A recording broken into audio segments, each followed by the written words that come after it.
Pessoal, bom dia a todo mundo. Daqui a pouco a gente vai estar começando as aulas, mas assim, eu vou dar os avisos antes. A primeira coisa é aquela galera que ainda não havia me entregue o trabalho, envia para mim com urgência. Quem eu mandei o e-mail que estava faltando alguma coisa, quem eu mandei o e-mail que não, ou então está recebendo a notificação da coordenação, que não foi, algumas pessoas já até mandaram para mim. Está recebendo notificação da coordenação, que a coordenação está avisando, que é para vocês providenciar o trabalho, manda para mim quanto antes, ok? Não deixe de fazer as atividades, não deixe de fazer as trilhas, que muitos alunos ainda deixaram de fazer a trilha ou deixaram incompleto. Então, eu vou dar um outro aviso para os senhores. Sabe qual aviso? Finalizar as trilhas. Eu tive muito problema de pessoa que abriram as trilhas, mas não fizeram ela toda. Eles fizeram ali aquele diagnóstico no início, acharam que já estava tudo pronto e não fizeram o final. Tem que fazer as trilhas até o final, pessoal. Tem que confirmar, ok? E outra coisa, não adianta só abrir a trilha e achar que eu não vou ver, que vocês não fizeram. Por exemplo, eu tive alunos nos sextos anos que abriram a trilha, mas não marcaram nada. Se você não marca nada, quer dizer que você não está fazendo absolutamente nada. Então não adianta, entendeu? Quem mandou para mim o trabalho no Positivo On, como anexo, já recebeu de volta um e-mail confirmando, não foi? Porque quando eu recebo o arquivo, eu sou obrigado a mandar uma confirmação para os senhores. Então, quer dizer assim, não tem como errar. Se você anexar e mandar para mim, quando eu abrir, você vai receber uma confirmação. Não tem nem como falar que eu não recebi, ok? Manda o trabalho, façam as trilhas. Nós vamos caminhar para o capítulo 6 daqui a pouco, que é a Macedônia. Nós vamos finalizar hoje o capítulo 5. Nós vamos caminhar para o capítulo 6 e a gente está indo para falar sobre Alexandre o Grande e a Macedônia, ok? Fechou? Todo mundo aí tranquilo? Microfone desligado. Se quiser ligar a câmera pode, mas só vai ficar pesado. Deixa o chat livre a partir de agora para todo mundo tirar dúvidas.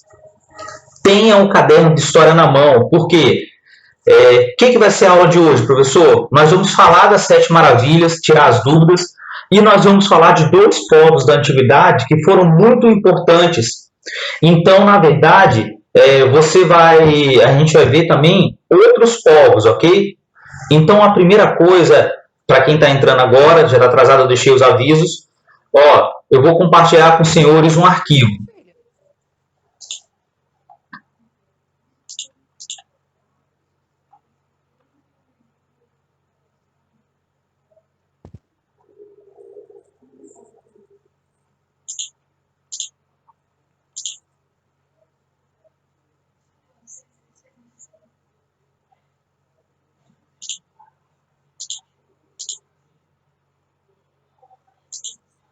Estou enviando um arquivo agora das 7 maravilhas do mundo antigo. Eu vou compartilhar com os senhores, ok?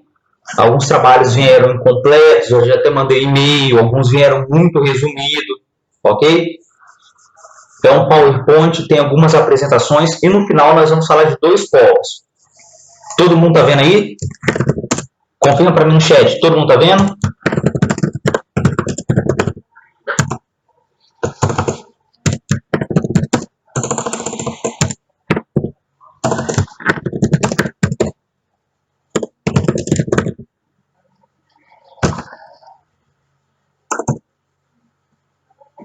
Professor, por que você passou esse trabalho? Porque, na verdade, as 7 maravilhas do mundo moderno, hoje, é diferente. Quem resolveu pesquisar um pouquinho aí sobre as 7 maravilhas, descobriu que hoje as 7 maravilhas, elas são a Muralha da China, são o Cristo Redentor, a Torre Eiffel, são diferentes. Só que essas 7 maravilhas, elas foram inspiradas lá pelo Antípodes de Sidon, lá que ele criou uma lista de grandes monumentos da antiguidade, ele era um grego, que foram construídas, e ele viu, e ele teve contato com essas construções. E, na verdade, as 7 maravilhas do mundo antigo mostra que os povos antigos, a gente tem naquela cabeça nossa, bem arcaica, bem do passado, que os povos antigos não eram capazes de fazer grandes construções. Na nossa cabeça, quando a gente saiu lá da pré-história, quando nós entramos ali, nós começamos a falar da Mesopotâmia e houve a paralisação, na nossa cabeça ficou aquela ideia que os seres humanos eles eram aqueles seres pré-históricos, que eles só sabiam fazer a fogueira, estavam começando a fazer as cidades, mal construíam ali uma habitação, e eles não tinham nenhuma engenharia na época. E isso foi muito pelo contrário. Na Mesopotâmia nós vimos que a geometria, a matemática foi muito usada para domar os rios. E quem fez a pesquisa das 7 maravilhas do mundo antigo viu que, na verdade, muitas dessas construções estão ao redor do rio Tigre-Eufrates, na Mesopotâmia. Então, vamos lá, vou lembrar. Nós falamos da pré-história, depois nós passamos pela Mesopotâmia, aí nós já estávamos parados, nós começamos a falar Mesopotâmia, depois veio o Egito, grandes povos da antiguidade. Nós falamos dos gregos, que nós terminamos agora esse conteúdo. Mas nós não falamos de alguns outros povos que habitavam, na verdade, o mundo antigo. Então tem outros povos, quem fez a pesquisa aí, tem outros povos que foram muito importantes, tipo os babilônicos. Os babilônicos foram citados, está na Bíblia, a Torre de Babel, a gente vai falar disso daqui a pouco. Então quer dizer que essas 7 maravilhas representam que os povos da antiguidade fizeram construções faraônicas. Por que alguém já escutou essa expressão? Construções faraônicas.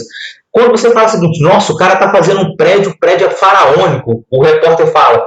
Porque não, o modelo da antiguidade de construção gigantesca era a pirâmide do Egito, as pirâmides de Gizé, Kefren, Queops e Miquerinos. Então quer dizer que passou para a história aquela ideia que as construções eram faraônicas. O que é faraônica? Sinônimo hoje em dia, se você for no dicionário, de construções imensas. As 7 maravilhas do mundo antigo tem coisa que é real, que eu pedi para vocês pesquisarem também isso, tem gente que não fez, para saber se realmente existiu, se ela continua a existir hoje, e se há vestígio, pelo menos, de alguma dessas construções. Porque muitas, na verdade, já se desfizeram. Muitas já sumiram. Professor, então quer dizer que todas existem? Não. Vamos ver quem fez a pesquisa. Alguém responde para mim. Qual é a única das 7 maravilhas que hoje está de pé? A única. Pirâmide de Gizé, Queops. As pirâmides de Gizé.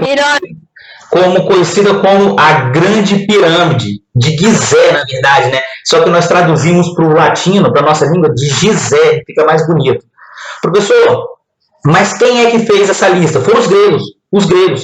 Os gregos viajavam o mundo todo. Por que o seu professor passou esse trabalho, professor? Para conhecer a importância desses povos antigos, conhecer que, na verdade, alguns outros povos que nós vamos falar, que é dos babilônicos e assírios no final, que são importantíssimos no mundo antigo, na Mesopotâmia, mas também para vocês entenderem que os povos antigos faziam grandes construções, eles eram desenvolvidos, eles tinham não igual a gente.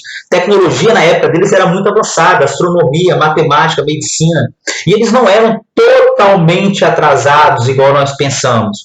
E sim, as pirâmides de Gizé são aquelas que são consideradas a única das 7 maravilhas do mundo antigo que vem até o mundo moderno. A única. Sendo que, na verdade, não há uma pirâmide só.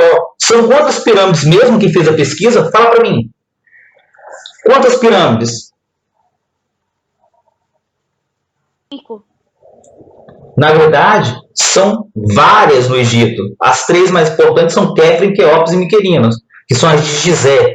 Mas, na verdade, há outras ao redor. Até o pessoal acha que no Egito, 70% das pirâmides ainda estão debaixo do deserto do Saara, que foram engolidos. Professor, então vamos começar a nossa lista. Todo mundo me ajudando. Pirâmides de Gizé. As pirâmides do Egito, chamadas de grandes pirâmides, elas foram construídas lá por volta de 2500, 2550. Ah, um outro problema. Calma aí. Quem fez a pesquisa deve ter tido dificuldade em alguma coisa. Vamos ver se vocês também tiveram. Porque muitas vezes as fontes são meio diferentes. Uma falam que o Colosso de Rhodes tinha 30 metros, outras falam que tinha mais de 30 metros, outras falam que tinha menos, uns falam que foi construído de um jeito ou de outro.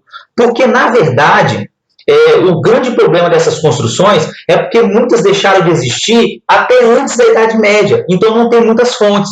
Por exemplo, o mausoléu de Halicarnasso, você encontra o rei Mausolo com dois nomes, Mausolus e Mausolou. Por quê? A gente não tem muita fonte. Tem coisa que a gente nem sabe se existiu. Então tem um conflito grandão. Se você vai num site de história, está falando de repente uma data X. Você vai na outra, está falando uma data X. Num site está falando que construiu com um produto tal. No outro está falando que construiu além do produto, além do ouro, colocaram lá na construção ébano, madeira, marfim. Então isso varia muito, porque as fontes, na verdade, não são muito corretas. Se tinha fonte histórica, lembra da fonte histórica, hein? Fonte histórica é qualquer vestígio deixado pelo homem ao longo do tempo. Pode ser uma fonte material que você pega ou uma fonte imaterial. Então, muitas fontes, na verdade, se perderam. Infelizmente, se perderam. A gente não sabe onde é que está. Professor, então vamos lá. As pirâmides do Egito, conhecido como as pirâmides de Gizé ou Gizé, é a única que você pode ver hoje no Egito. Inclusive, ela está em reforma, tá? Porque ela estava ameaçando meio que desmoronar tantos visitantes, então ela está passando por reforma, a Grande Pirâmide, não sei nem se está podendo entrar nela, porque tinha tantas visitas que ela começou a se desgastar. Ela foi feita por volta de 2500, 2000, um pouquinho antes, um pouquinho 2550, pelos reis, pelos faraós da dinastia de Khufu, que foram vários, Khufu. E o nome Khephren, Quéops e Miquerinos é a tradução do nome dos faraós que mandaram construir as pirâmides. Vamos lá, então. Qual era a função das pirâmides mesmo? Qual era a função das pirâmides? Quem pode responder? Como é que é mesmo? Pô, Nossa. É isso aí, sexto ano. Muito bom. Na verdade, as pirâmides não é a moradia do faraó. É para servir de túmulo. E quanto mais poderoso o faraó era, maior era a pirâmide. Então, para tudo. Vocês estão acostumados a ver nas séries e filmes só as pirâmides de Gizé, Khephren, Quéops e Miquerinos, a gigantesca. Sendo que a pirâmide de Khephren, ela é a maior. Khephren ou Quéops? Não, tem 110 metros, 120 metros mais ou menos. Ela é uma das maiores. Só que, na verdade, a verdade é que havia dezenas, centenas, talvez milhares de pirâmides que ainda estão escondidas debaixo da areia do deserto do Saara. Embaixo do deserto que fica perto do Egito, próximo ao rio Nilo. Na verdade, muitas das pirâmides não foram nem descobertas ainda. Então tem pirâmides que é imensa, grandona, tem pirâmides que é pequenininha, tem pirâmides que até não deu certo. Se você for lá na sua internet depois e procurar, digita lá, pirâmides que não deram certo. Tem pirâmides que a construção foi errada, que ela virou meio assim, ela foi achatando, ela virou uma base oval, porque erraram os cálculos, que não era fácil. Professor, qual é a altura da maior? Dizem que ela tem aproximadamente 146 metros, tem gente que fala que é um pouquinho mais, um pouquinho menos. Professor, qual é o grande segredo das pirâmides? Elas foram feitas próximo ao rio Nilo e elas eram apontadas para o sol poente, quando ele estava se pondo. Saiu pesquisa agora, há pouco tempo, que na verdade diz que as pirâmides elas apontam, na verdade elas estavam apontadas para alguma constelação, ela estava apontada para o céu, como se estivessem caminhando os faraós para o céu. Então, por que as pirâmides eram feitas desse jeito? Porque, na verdade, parece que tinha uma confluência com os deuses. E era para preservar o corpo do faraó, preservar a riqueza, porque o faraó não era enterrado só o corpo, mumificado, enterravam ouro, enterravam riquezas, matavam até escravos para enterrar, os animais de estimação também eram empalhados, colocavam os cavalos, muitas vezes a carroça, para ele passar pelo julgamento de Osíris, depois ir para a vida eterna. Então era para preservar. Então esses túmulos, as tumbas, elas tinham que ser fechadas hermeticamente, porque o pessoal sabia que tinha riqueza lá dentro. Chuta qual é o local que é mais vandalizado e roubado no Egito até hoje? As pirâmides, porque lá dentro tem muita riqueza. Professor, como é que foi feito? Aí que começa. Professor, eu aprendi que a pirâmide do Egito foi feita com escravos. Eu vi o filme O Príncipe do Egito.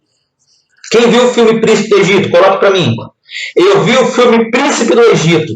Eu aprendi com a Bíblia também que os hebreus estavam escravizados no Egito e eles foram obrigados a fazer as pirâmides. Galera, isso é muito mito. Estudos novos falam que, na verdade, as pirâmides do Egito não foram feitas com a maioria de mão de obra escrava. Se tinha, era pouco. A verdade é que a maioria dos trabalhadores no Egito, para fazer essa obra que durava 20 anos, 10 anos, e tinha que ter milhares de operários, na verdade, foi feita com trabalhadores livres. Os trabalhadores livres, eles recebiam assistência até médica, dizem que encontraram lá postos médicos, eles recebiam pagamento em espécie. O que é pagamento em espécie? Em produtos, gêneros agrícolas. Vocês sabem qual foi um dos principais pagamentos que era feito no Egito pelo trabalho dos homens livres para construir as pirâmides? Cerveja. Era Cerveja. Por incrível que pareça, mas pode falar. Quem chamou aí? Pode falar. cerveja e negócio. Tá falhando um pouquinho. Eu vou falar, Pedro, é sério. É sério. Tá falhando um pouquinho. Quem tá falando? O Victor. Fala, Victor. Agora eu tô escutando. Pode falar. É cerveja e. Nossa, eu tinha visto num vídeo, fiquei curioso, eu pesquisei. Ah, não. Essa era trigo, cevada e poderia ser também milho, outros produtos agrícolas. O pagamento era espécie. Professor, por que a cerveja era igual a cerveja nossa hoje? Não era. Mas era uma bebida muito comum e famosa no Egito, vindo da cevada que eles cultivavam. Então, era pão. Eles também faziam aqueles pão sírios, não tem aquele pão, não é igual o nosso não, aquele pão retinho, com aquela base, também distribuía. Então, na verdade, se criou um mito que os escravos construíram a pirâmide do Egito. Não foram. A maioria foram pessoas livres, trabalhadores. Mas você passou a história que era escravo. Então, o pessoal faz documentário, série, filme até hoje disso. O pessoal está mudando esse pensamento. Professor, como é que você constrói uma pirâmide de 146 metros lá na antiguidade, na Idade Antiga? Tem duas teorias. A primeira é que eles pegavam o pó de calcário, como se fosse aquela argila, levavam para lá e moldavam as pedras. Mas a teoria mais aceita é que eles tinham uma pedreira próxima, a alguns quilômetros, eles cortavam a pedra com um tamanho de 10, 15, 20 metros, gente, gigante, tamanho de uma casa, 10, 15, 20 metros. Eles cortavam, colocavam nos barcos, levavam até ali o ponto mais próximo da pirâmide, eles construíam uma estrada de madeira, eles colocavam madeira na estrada e eles iam empurrando, enrolando as pedras até chegar ali. E como é que eles colocavam as pedras no alto, professor? Com roldanas, as pessoas puxando e o sistema de roldana puxando a pedra para cima.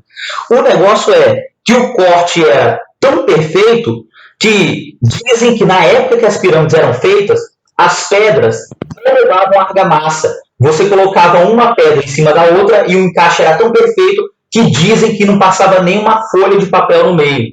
Se uma pessoa se escondesse lá dentro para roubar, acontecia o que com ela? Morria, porque não tinha ar.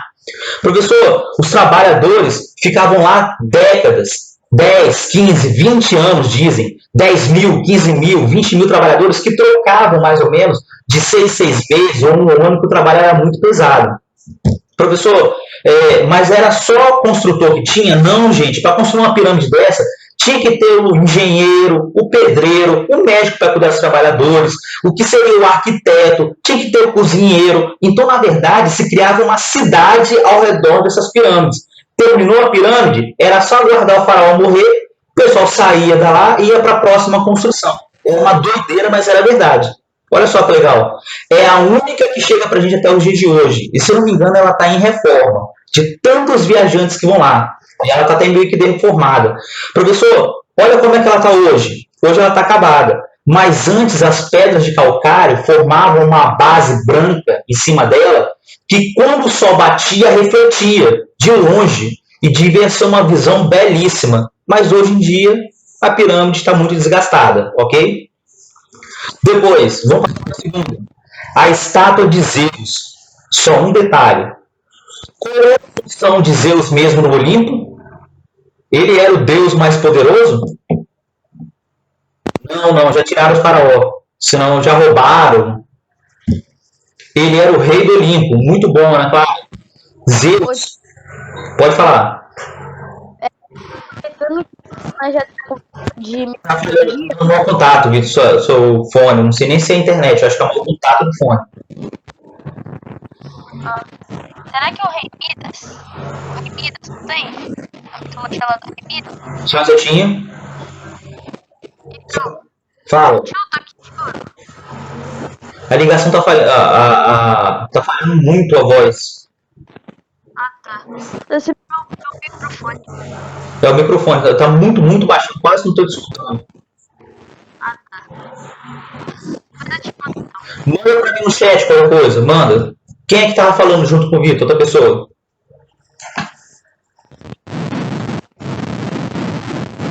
A galera tem o microfone aberto, fecha aí.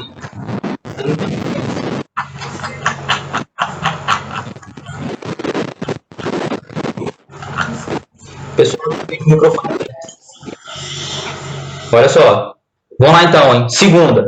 A estátua de Zeus na Olímpia, século V a.C. Fídias. Professor? Pode. Então vai lá, Ana. Você quer falar agora da estátua de Zeus? Isso. Entre 12 e 15 metros. Não é muito certo isso, não.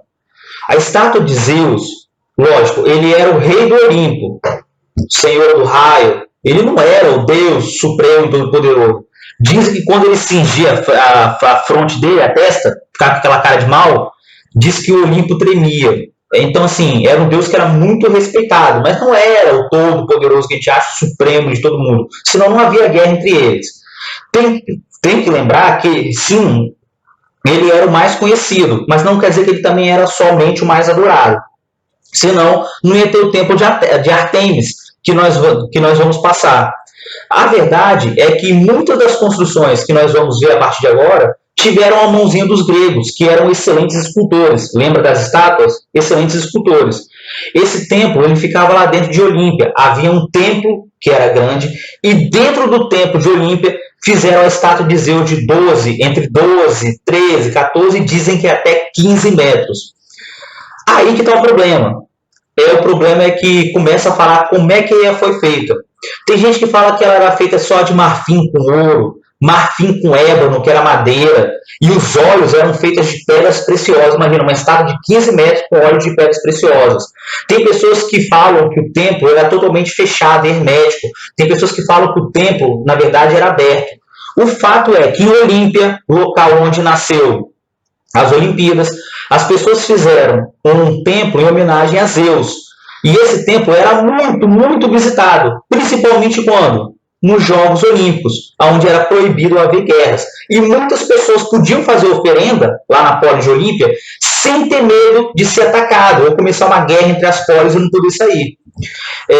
O fato é que essa estátua ela sofreu, parece, com incêndio, com terremoto, muito comum. Incêndio, terremoto, e por volta ela desapareceu. Dizem que o Calígula, aquele rei maluco que a gente vai passar lá por Roma, mandou levar essa estátua para Roma, queria cortar a cabeça dele para colocar a cabeça de Calígula em cima. O fato é que parece que ela foi levada para Constantinopla, o Império Bizantino, por volta de 800. E lá essa estátua ou foi desmontada, ou tiraram as partes de ouro. O fato é que a estátua de Zeus simplesmente desapareceu da história. Mas tem um detalhe. Professor, como é que a gente sabe que essa estátua existiu? Gente, muitas pessoas afirmaram e descreveram essa estátua na antiguidade. Descreveram em locais diferentes. Na Grécia, os romanos, quando conquistaram a Grécia, falaram desse templo. Depois, lá em Constantinopla, que já era um reino cristão, eles falaram dessa estátua também. Então quer dizer o seguinte, chegou-se um consenso que esse templo, essa estátua de Zeus, realmente existiu. Imagina você entrar num templo gigante, você olhar aquela estátua e as pessoas orar para Zeus e fazer oferendas para eles, levavam tudo. O fato é que por volta do ano 800 foi levado para Constantinopla e depois ou um terremoto, ou então ela foi desmontada, falam que foi um incêndio, ela foi destruída em 462, nós não temos mais nenhum vestígio dessa estátua. Ela desaparece da história, mas nós podemos afirmar que ela existiu, com certeza. Ok? O professor, o que ele está segurando na mão? Eu esqueci de falar isso. Zeus está numa mão com a deusa Nike, que é a deusa da vitória. Nike, N-I-K-E. Vou botar aqui, ó. Nike, deusa da vitória. Ele está segurando numa mão Nike, que é a deusa da vitória. Lógico, se ele é Zeus, ele enfrentava muitas batalhas, ele tinha que estar com a vitória na mão, então ele carregava a deusa, banhada em ouro. E do outro lado, ele está segurando um cetro com uma águia em cima. A águia era símbolo de poder, era consagrada a Zeus. Então quer dizer que ele carregava a vitória e também ele carregava a águia que simbolizava o poder dele no cetro. Isso tudo era para dizer que Zeus, na verdade, era o rei do Olimpo. E sua vontade tinha que ser respeitada. Ele não era o único que era muito adorado. E também não era o super poderoso. Lembra que os deuses tinham vontades humanas. O que fazia dos deuses diferentes era que eles comiam a ambrosia e o néctar. Então eles tinham poderes supremos e a imortalidade. Ok? Matou a dúvida?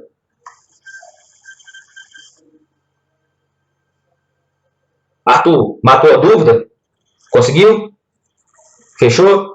Professor, dizem que quando você entrava nesse templo, que ele era gigantesco e essa estátua de ouro, você se sentia pequeno. Então qual era a ideia desses templos imensos? Era para quando você entrar, você se sentir pequeno, se sentir diminuído. Ok? Podemos passar para a próxima? Dá um ok para mim. Podemos? Aqui, ó. Mausoléu de Halicarnasso. Esse, para mim, aqui, talvez seja um dos menos conhecidos e talvez é um dos mais difíceis de explicar. Alguém já viu um mausoléu no cemitério? Um mausoléu? Quem nunca viu, coloca um não para mim aí. Não sabe o que é. Senão eu vou ter que explicar de outro jeito. Não? Professor, o que é um mausoléu? Quer ver que vocês sabem? Alguém já viu nos filmes e séries, ou foi no cemitério de Santo Antônio, e viu aquela construção que parece uma casinha em cima do túmulo? É tipo uma capela mortuária. Nem sempre é. Vocês já viram aquela tipo capelinha em cima do túmulo, ou aquela construção bonitinha para proteger o túmulo? O nome daquilo, pesquisa na internet, se chama mausoléu. Professor, então, o que é o mausoléu? Eu não sei se vocês estão reparando. Sim, aqui no cemitério de Santo Antônio tem um mausoléu também, que é o mais antigo. Em São Paulo tem muito. Eu fiz um passo em São Paulo esse ano, também tem muito nos cemitérios. Era muito comum as famílias ricas fazerem aquela proteção, não a capelinha, uma proteção em cima, chamada de mausoléu. E quando a família ia morrendo, eles iam colocando os corpos no mausoléu. E geralmente isso era feito para famílias que eram muito ricas e poderosas. Professor, mas aonde vem essa ideia de mausoléu? Segura. Vocês estão vendo que os reis poderosos do Egito ou de outros locais sempre tinham preocupação com a morte? A morte estava sempre rondando os poderosos.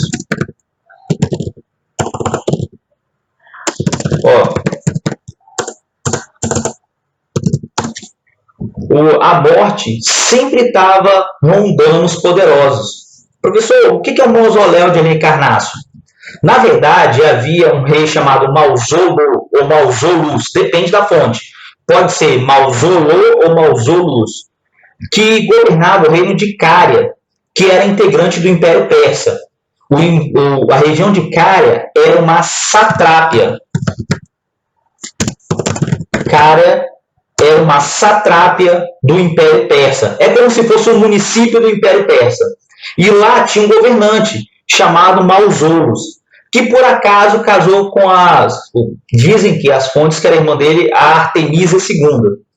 O fato é que em 353, mais ou menos, ele já estava mais idoso. Lembra que naquela época a expectativa de vida não era igual hoje, de 70 anos, era menos.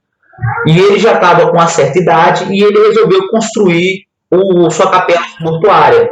Lá no Egito é a pirâmide. Lá no Egito era a pirâmide. Aqui ele vai mandar fazer uma construção única. Vai mandar trazer os melhores artesãos gregos, os melhores construtores gregos, e vai mandar fazer uma capela suntuosa, chamado mausoléu, que vai levar o nome dele, Mausoléu de Halicarnasso. Por quê?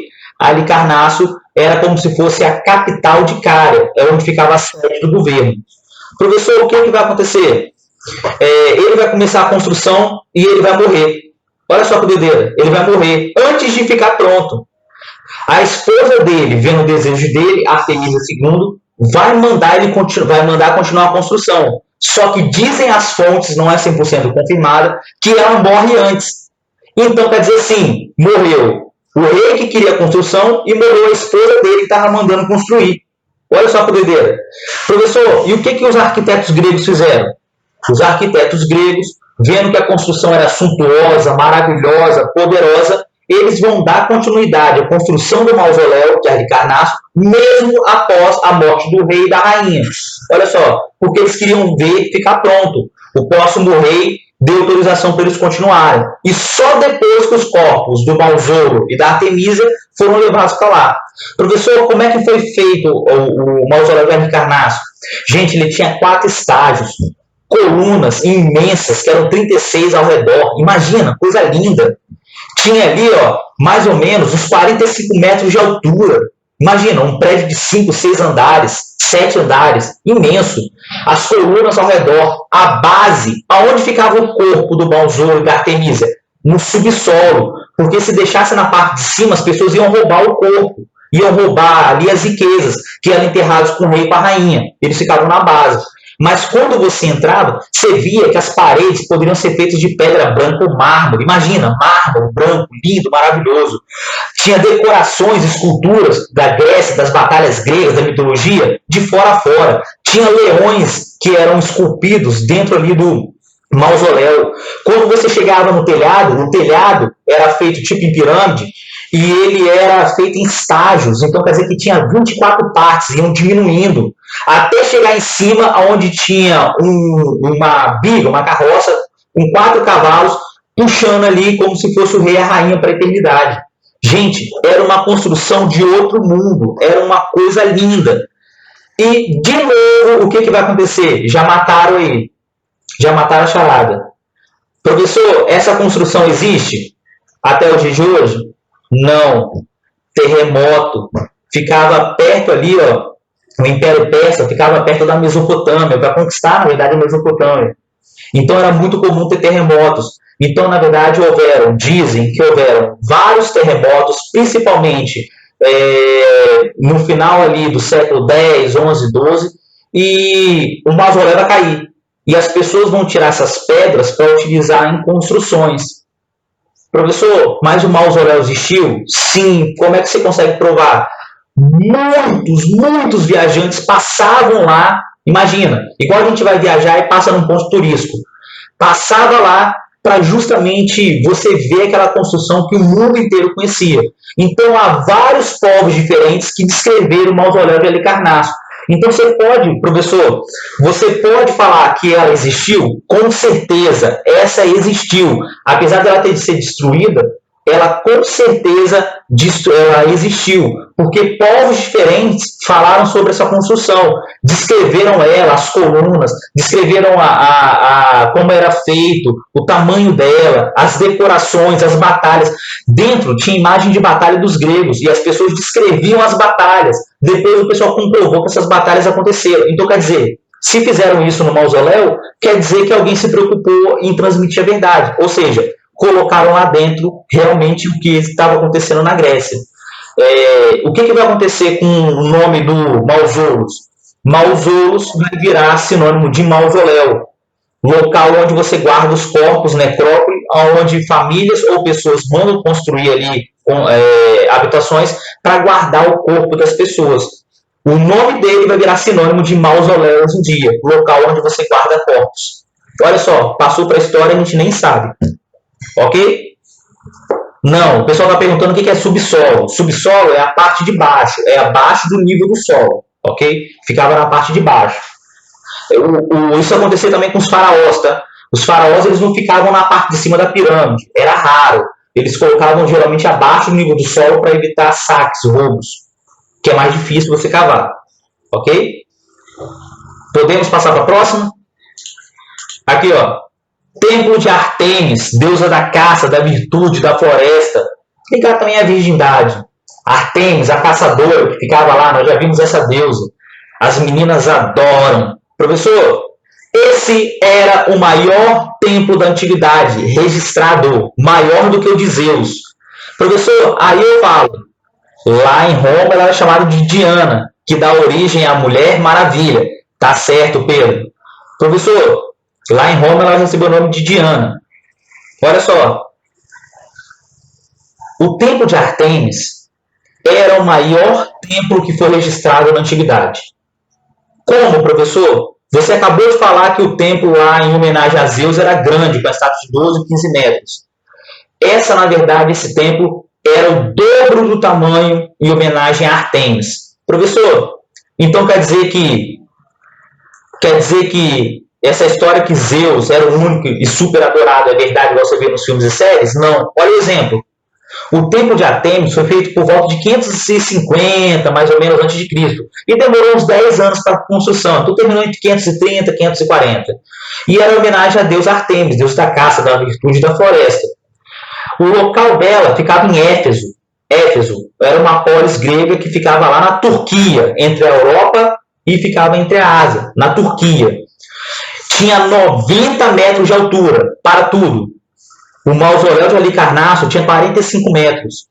Esse templo era o dobro do tamanho. Dobro do tamanho. Professor, era 45 metros de altura, era por 90 metros de altura e 46 de largura. Gente, tem prédio hoje que não tem essa largura.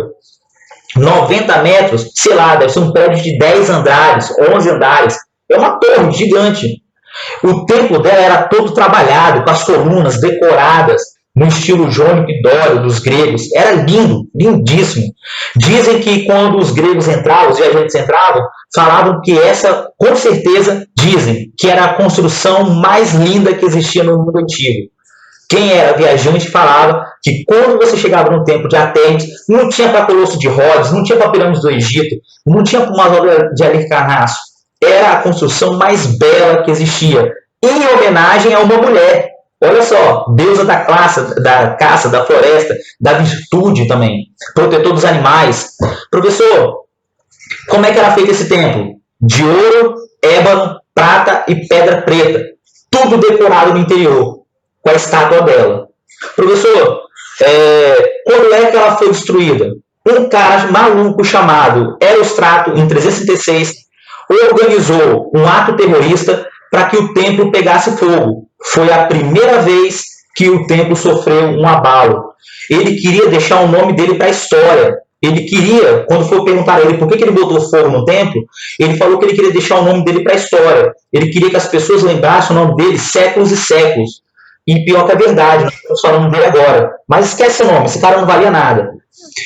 O negócio foi tão sério que quando ele foi julgado, tiraram o nome dele dos documentos, porque a vontade dele não era ser conhecida para sempre, então tiraram o nome dele dos documentos da punição. E ele se perdeu na história. Somente depois os historiadores foram pesquisar e descobriram o nome dele, Erostrato. Ele tentou destruir em 336 a.C. Quem é que construiu de novo? Um cara chamado Alexandre o Grande. Próximo capítulo, rei da Macedônia. Vou botar a videoaula amanhã, rei da Macedônia, capítulo 6. Alexandre, que adorava a Grécia, vai mandar reconstruir a opulência do palácio. Ele acaba morrendo, porque é no ano que ele morre, em 353 a.C., só que o palácio vai terminar de ser feito. Só que, de novo, ele vai sofrer um outro abalo. Ele vai ser destruído pelos godos, pelos bárbaros, em 262 a.C., nas invasões bárbaras ao território do Império Romano. Professor, ele existe? Esse templo existe? Não, não existe. Só tem um pilar que ficou em pé, que você pode ir lá, olhar, e você vai ver o exemplo do tamanho do templo de Artemis. As pessoas pegaram as pedras, depois da invasão dos godos, a coluna, pilaram a coluna. Eles pegaram as pedras do palácio, do templo de Artemis, e eles fizeram uma basílica cristã chamada Basílica de Santa Sofia. Guarda que é cena dos próximos capítulos, a gente vai ver no final do ano. Se Deus quiser, a gente vai voltar para a aula. Nós vamos ver lá em Constantinopla, o Império Bizantino. As pedras do templo de Artemis construíram uma basílica em homenagem ao nosso Deus cristão, Santa Sofia, lá na Turquia. Professor, Mas existiu? Existiu. Tem um pilar que prova, caído lá, que você pode ver, que é um parque, que é um sítio arqueológico, que você consegue ver a imagem, como é que seria o templo de Ártemis. Professor, estão falando em reconstruir esse templo de Ártemis. Difícil. A Grécia está quebrada sem dinheiro. A Turquia também não tem dinheiro. Difícil. Muito difícil. Professor, qual é a próxima? O farol de Alexandria, que ficava no Egito, na entrada do rio Nilo. O farol de Alexandria, gente, quem não sabe o que é um farol? O que é um farol? Alguém sabe o que é um farol? O que é um farol? Farol, hoje em dia não se usa mais que tem radar. Mas o farol, antigamente... Pode falar. Fala pra gente. O farol é se fosse um sinalizador para os barcos à noite. Excelente. Por isso. Muito bom. Antigamente não tinha radar, não tinha sonar para pegar ali as pedras e os bancos de areia. Como é que os navegadores se guiavam para chegar no porto e não bater em pedra e não encalhar? Tinha um farol à distância, tipo o farol de Santa Luzia, lá em Vila Velha. Ele tinha um farol e esse farol era iluminado no alto e ele guiava os barcos iam em direção ao farol. O fato é que lá na antiguidade, um desses faróis, né, que eram vários, chamado Farol de Alexandria, foi considerado uma das 7 maravilhas do mundo. O imperador, um rei chamado Ptolomeu, depois que Alexandre da Macedônia morreu, o imperador deu um golpe e assumiu o poder no Egito. Ele vai se declarar Ptolomeu I, faraó. Ele vai mandar construir, por volta de 280 a.C., mais ou menos, o farol de Alexandria. Esse farol era para guiar os barcos que chegavam no rio Nilo, pelo rio Nilo, para que eles não afundassem. Gente, isso aí era para atividade comercial. Quanto mais barcos chegassem no porto, mais riqueza chegava e mais lucro dava. Então a intenção era trazer o barco em segurança. Professor, qual era o tamanho do farol de Alexandria? Era mais ou menos de 123 metros. Dependendo da fonte, você encontra até falando mais, até 130 metros. Mas é mais ou menos 123, porque isso aí caiu bem antes, foi destruído. Professor, só para ter uma noção, ele tem 3 vezes o tamanho do Cristo Redentor. O Cristo Redentor, da base até ele aberto, na verdade, ele é pequeno, ele não é muito grande. O farol de Alexandria tem 3 vezes o tamanho do Cristo, tinha 3 vezes o tamanho do Cristo Redentor. Há uma lenda que ele era feito todo de espelhos por dentro, de vidro, para refletir. Mas isso não é muito certo. Aparentemente ele foi construído como está aí, com mármore claro, mármore branco. E lá no alto da torre, ficava o minarete. O que é o minarete? É onde eles colocavam fogo e madeira e material combustível para ficar queimando a noite toda. De manhã, eles apagavam aquele fogo e deixavam só a fumaça. Então, de manhã, os barcos se guiavam pela fumaça e à noite eles vinham pelo fogo, pela chama pegando fogo. Professor, e no alto da torre, lá no alto, na parte de cima, dizem que havia uma estátua de Poseidon, que era o protetor dos navegantes daquela época, né? O protetor dos navegantes. Professor, o que vai acontecer? De novo, desastre da natureza. O farol de Alexandria ele vai sofrer vários terremotos ao longo da história, principalmente entre o século 8, 9, 10, 11, 12, entre 900 e 375. E já na Idade Média, ele chegou na Idade Média, esse farol. Tá? Esse farol chegou na Idade Média. Foi construído lá na Idade Antiga, chegou na Idade Média.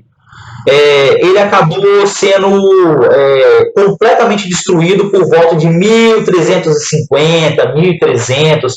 O fato é que em 1375, praticamente ele já não existia mais nada, porque ele já estava praticamente desmontado. Tipo lá o Coliseu, já tinha caído parte dele por um terremoto. Isso era uma lenda. O pessoal falava que isso era uma lenda. Só que em 1994, mergulhadores franceses foram lá no Egito, mergulharam e descobriram que o farol de Alexandria não era mito, era verdade. E outra coisa, fizeram até imagem de satélite. Se você for no seu computador, digita lá, imagem de satélite farol de Alexandria, e você consegue ver ele no porto. Dizem que os egípcios querem construir o farol de novo, a réplica do farol. Só que isso custa muito caro. E esse projeto está parado tem anos. Então eles querem fazer de novo o farol para atrair turista, viajantes. Só que esse projeto está parado tem um tempão no Egito porque vai ter que gastar muito dinheiro para reconstruir, como era antigamente, com mármore é caríssimo hoje, com mármore, com os detalhes que tinham de pedra, esculturas, vai ser muito difícil, muito difícil. Mas você consegue ver, tá? Se você digitar lá, imagens farol de Alexandria, Egito. Depois, o famoso Colosso de Rhodes. O Colosso de Rhodes não é o maior que tem. Das construções, por incrível que pareça, é o menor. O Colosso de Rhodes ficava na ilha de Rhodes, próximo ali onde fica o mar Egeu e o mar Mediterrâneo, onde a gente estava vendo a Península Balcânica. O Colosso de Rhodes ele foi construído para homenagear os habitantes da ilha de Rhodes que conseguiram impedir uma invasão naval de Alexandre o Grande. Alexandre o Grande mandou invadir a ilha de Rhodes, no mar Egeu, só que eles não conseguiram. Eles cercaram a ilha, fizeram um cerco, tentaram invadir. Alexandre mandou muitos soldados bem equipados, com escudos, com lanças, e no final eles tiveram que abandonar tudo porque a ilha de Rhodes, os habitantes conseguiram se defender muito bem. Professor, o que é o Colosso de Rhodes? O Colosso de Rhodes é homenagem ao deus Hélio, Titã, na verdade, que depois vira Deus, ao deus Hélio. Na mitologia grega, não tem um amanhecer? O amanhecer é por esse cara. Ele vem do oeste para o leste, quando o sol está nascendo, com a sua carruagem de fogo trazendo a luz do sol, o aquecimento. Então ele era um deus muito adorado também na antiguidade. Professor, qual era o tamanho qual era o tamanho do Colosso de Rhodes? 30 metros. Só que para tudo. 30 metros. É uma das menores construções. É o tamanho do Cristo Redentor, para ter uma noção. Professor, mas como é que era o Colosso de Rhodes? É o único que nós não temos muitas informações como é que era. Não tem, não foi descrito. Então você consegue encontrar ele de várias formas na internet. O fato é que ele era feito com a mistura de bronze, o pessoal fala que era meio também com ferro e outros metais, para dar forma, e ele segurava uma pira na mão. O que é uma pira? É como se fosse uma fogueira, para ele guiar também os barcos. E ele disse que havia uma mitologia que quando os barcos passavam pelas pernas, que ele ficava aberto de uma ponta a outra, para entrar dentro da ilha de Rhodes, na Baía de Rhodes, você era meio que abençoado. Então você tinha que passar por baixo, entendeu? Debaixo dessa pira. É meio lenda. Professor, o que vai acontecer? Essa foi a mais rápida. Ela foi feita em 280, em 226, 50 anos mais ou menos. Ela ficou de pé. Ela sofreu um terremoto, parte dela foi destruída. Ela ficou caída durante muito tempo, parece que só ficou o pé em pé. Ela ficou caída na ilha de Rhodes. E depois a ilha foi conquistada pelos árabes e ela foi vendida como sucata. O pessoal pegou o metal e vendeu para fazer armas para outros reinos e tudo. E esse é o fim do Colosso de Rhodes. Foi o menor, o que durou menos, por incrível que pareça. Mas o último que a gente está chegando aqui, para mim o mais importante, é o Jardim Suspenso da Babilônia. Professor, esse é o único que nós não temos certeza que existiu. Vou repetir. Devido a estar na Babilônia, mesmo que ela foi citada lá atrás, aqui ó, tem a Torre de Babel, aqui é o Jardim Suspenso da Babilônia, ela é a única que não tem evidência de sua existência física. E há todo um conflito entre isso, porque alguns historiadores falam que isso é mito, porque não tem evidência nem na Babilônia, de escritos babilônicos, que esse jardim existiu. E tem outros povos que falam, na verdade, sobre esse jardim suspenso, mas só que não escrevem como é que ele era. Então tem muito mito ao redor deles. Vamos lá. Babilônia, jardim suspenso. O rei Nabucodonosor, casado com sua esposa, que ela veio de uma região que tinha floresta, que era muito úmido, que tinha muitos animais, chegou na Mesopotâmia e viu que tudo era árido e seco, só tinha o rio Tigres e Eufrates. O que ele vai fazer para agradar a sua esposa, Amites? Ele vai mandar construir um jardim que não era o palácio dele, não era um jardim separado. um jardim que tem vários terraços que poderia chegar a 100 metros de altura. 100 metros, o triplo do Colosso de Rhodes que nós vimos. E esse jardim tinha várias árvores frutíferas, tinha várias espécies de plantas, várias flores e animais. Professor, isso era possível? A tecnologia da época diz que talvez não. Só que não há evidência da existência desse jardim suspenso. Não tem nenhum documento escrito que afirma que havia. Os únicos que descreveram esse jardim foram gregos, que falavam que eles tinham paredes de 20, 40, 60 metros, terraços de 20, 30, 40 metros de comprimento, era gigantesco.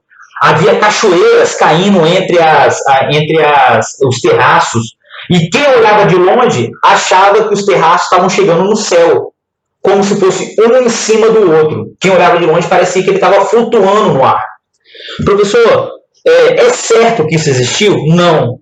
Mas em 2013, pesquisadores afirmaram que, na verdade, o Jardim Suspenso da Babilônia não estava na Babilônia, estava na Assíria. Só que até hoje isso não é muito confirmado. A gente não sabe nem como é que foi destruído. Professor, como é que foi destruído o Jardim Suspenso da Babilônia? Dizem que foi terremotos, mas quando? Não sabemos. Ou seja, o único das 7 maravilhas do mundo antigo que nós não temos evidência da existência é o Jardim Suspenso. Mas os babilônicos eram um povo muito importante. Matéria nova. Aqui, ó. Os babilônicos ficavam na Mesopotâmia. Eles foram fundados pelos Amoritas. E ele, o rei mais importante na antiguidade, era o rei Hammurabi, do Código de Hammurabi. Olho por olho, dente por dente. Professor, além do Jardim Suspenso, os babilônicos também são conhecidos pela Torre de Babel, em homenagem ao rei Marduk. O Deus, nosso Deus cristão, furioso com essa adoração, vai mandar destruir a Torre de Babel e também a cidade. Olha só, a Babilônia está na nossa Bíblia. Professor, e qual é a segunda fase do Império Babilônico? É quando Nabucodonosor, esse aí que mandou construir o Jardim Suspenso, assume o poder e conquista vários territórios. E aí vai acontecer uma coisa muito importante, galera. Vou chamar a atenção aqui, ó. Uma coisa chamada cativeiro da Babilônia. Aqui, ó. Cativeiro da Babilônia.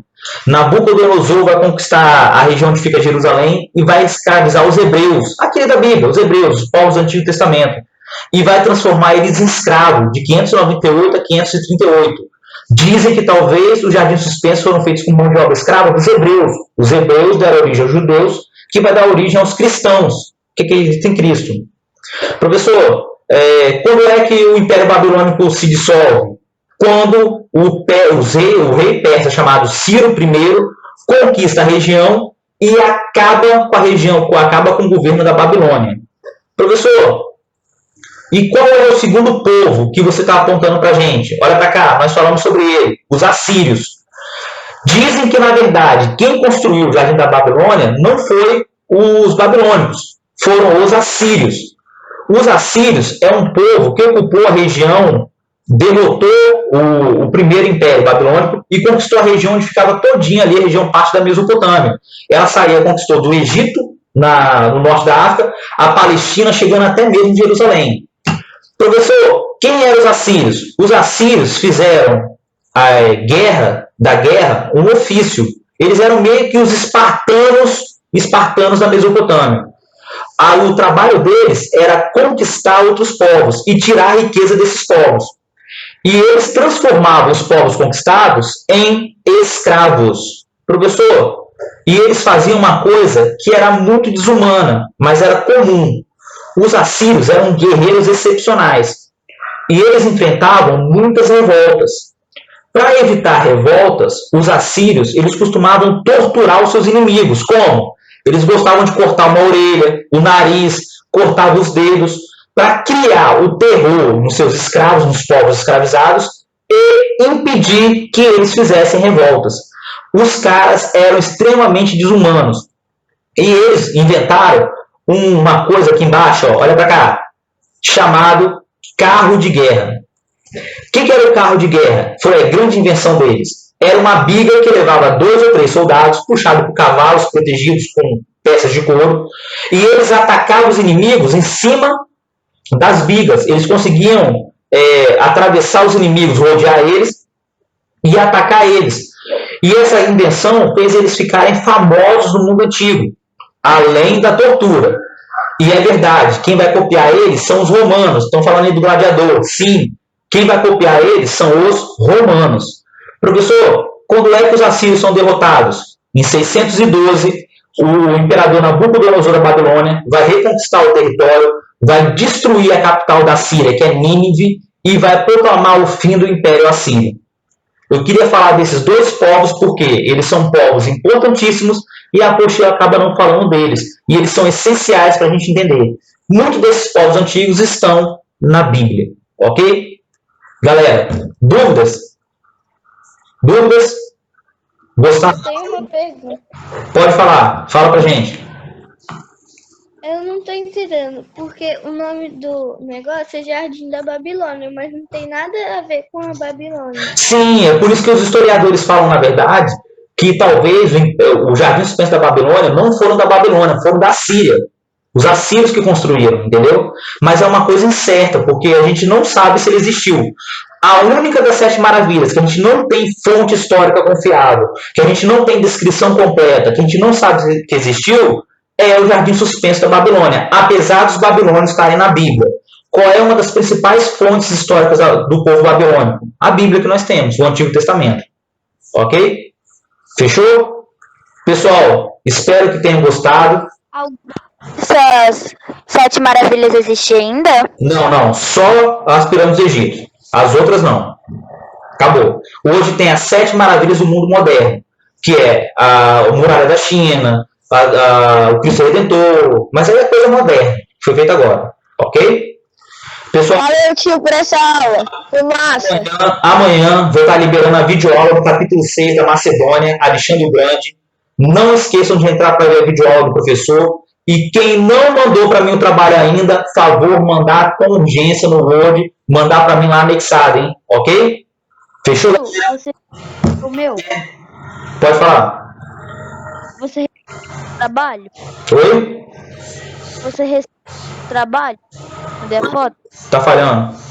Alguns eu recebi de foto, eu mandei devolver porque tava faltando. O certo é fazer no digitado. Quem eu mandei a notificação e tá tudo ok, eu não mandei e-mail nenhum, tá legal. Aqueles que eu mandei e-mail, tem que me devolver também corrigido, hein? Ok? Tchau, pessoal. Até semana que vem, próxima videoaula. Tchau. Tchau. Até a próxima. Tchau, tio. Obrigada. Tchau. Tá bom?